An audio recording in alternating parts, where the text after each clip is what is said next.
ٹھیک ہے، اور نہ ہی قرآن پاک کو ایسا کلیم کرتا ہے. اچھا تو ایک زبیر صاحب ایک چیز یہ بھی تو ہوتی ہے نا کہ ایسے لوگوں کے لیے پھر وضاحتیں کیا ہیں جو اس چیز کا کلیم کرتے ہیں؟ ہاں جس طرح بھائی نے ابھی رابطہ کیا. دیکھیں اصل میں ہمارے پاس زندگی کے اندر یہ چوائس ہوتی ہے کہ ہم نے فیئر زون کے اندر رہنا ہے یا کریج زون کے اندر رہنا ہے.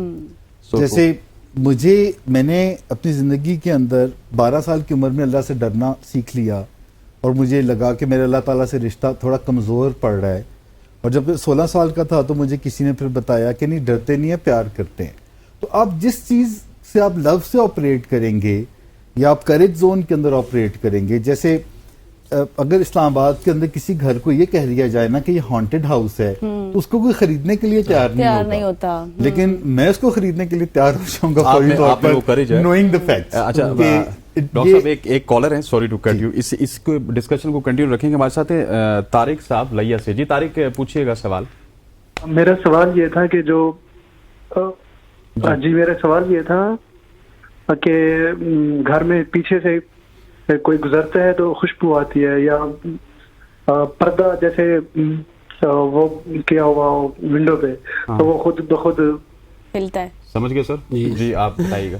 اصل میں یہ توہمات اتنی زیادہ ہیں، جیسے آپ صبح نکلتے ہیں، توہمات ہیں، ساری چیزیں توہمات ہیں. آپ صبح نکلتے ہیں، آپ نے فلاں پرندہ دیکھا تو آپ کا کام ہو جائے گا، فلاں پرندہ دیکھا تو آپ کا کام ہو جائے گا. بات کریں گے اور طلال صاحب ڈفرنٹ اینگل کی. یہ اکثر چیزیں توہمات کے قبیل سے ہیں، وہ ہم نے اپنے ذہنوں پہ سوار کیا ہوتا ہے. اور دیکھیں ایک مسلمان کے لیے تو یہ بات کافی ہے کہ حضور نے جو ایسے کلمات بتائے ہیں کہ جب آپ کہہ لیتے ہیں تو آپ کی حفاظت ہو جاتی ہے. آپ آیت الکرسی پڑھتے ہیں، اعوذ بکلمات اللہ التامات من شر ما خلق پڑھتے ہیں. اس کے علاوہ باقی حضور صلی اللہ علیہ وسلم نے بے شمار دعائیں بتائی ہیں.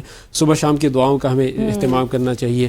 اسی طرح حدیث میں آتا ہے کہ جو آدمی صبح اللہ کو یاد کرتا ہے تو اللہ تعالیٰ اس کے دن کے لیے کافی ہو جاتا ہے. تو آپ فجر کی نماز پڑھتے ہیں، اس کے علاوہ باقی دعاؤں کا اہتمام کرتے ہیں. اس کے بعد یہ جو توہمات ہیں، حضور صلی اللہ علیہ وسلم نے ارشاد فرمایا لا عدوى ولا حامۃ ولا سفر، خاص طور پہ ابھی سفر کا مہینہ آ رہا ہے. اس مہینے کے حوالے سے لوگوں میں عربوں میں بہت زیادہ توہمات تھی کہ اس طرح پرندے ہوتے ہیں اور اس طرح یہ ہوتا ہے. یہ اکثر چیزیں توہمات ہوتی ہیں اور جب آپ اس کو ذہن پہ سوار کرنے لگتے ہیں تو وہ اور زیادہ بڑھ جاتی ہیں.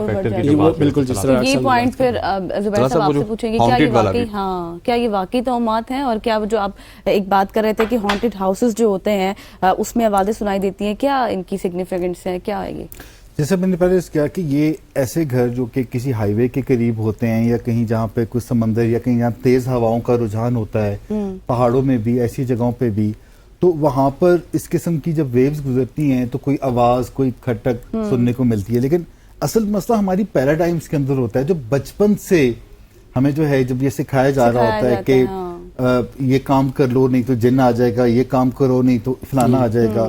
آج صبح ہی میری بیٹی مجھے کہہ رہی تھی کہ آج آپ صبح کہاں جا رہے ہیں، تو میں نے بتایا کہ میرا ایسے ٹی وی شو ہے جو جن کے ٹاپک پہ ہے. کہتی ہے اس میں زومبیز بھی آئیں گے. تو میں نے اچھا ان کا ایک فیئر ہے زومبی کے ساتھ، تو میں نے پھر ان کی اس مت کو برسٹ کیا.